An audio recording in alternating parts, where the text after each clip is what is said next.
Mbak, karena Mbak kan kerja di sini, nanti kalau dibutuhin pasti langsung dihubungi, jawab petugas keamanan.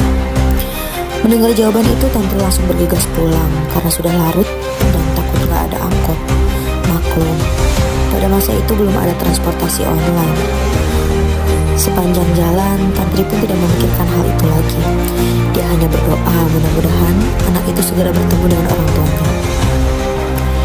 Dalam keadaan lelah, Tantri pun menempuh perjalanan dalam angkot menuju Jatinangor dengan pikiran yang kosong. Sesampainya di Jalan Kiara Condong, angkot itu berjalan perlahan mencari penumpang. Kebetulan Tantri duduk di depan bersampingan dengan supir angkot.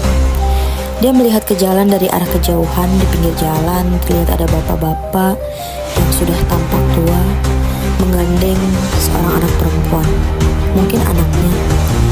Tapi bapak itu seperti mengacungkan tangannya menandakan bahwa ia ingin memberhentikan angkot yang sedang Tantri naiki.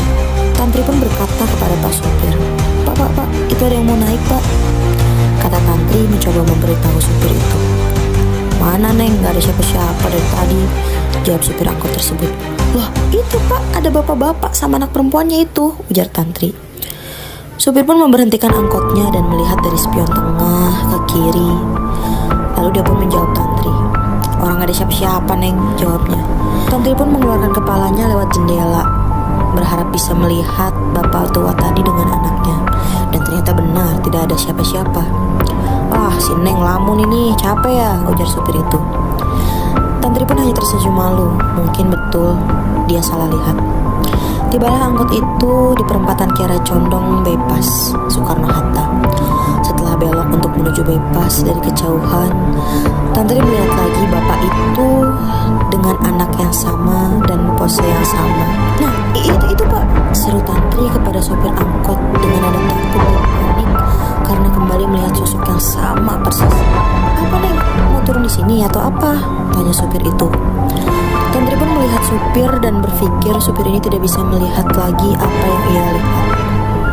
Sosok itu. Gak ada apa-apa kok, Pak. Maaf," jawab Tantri.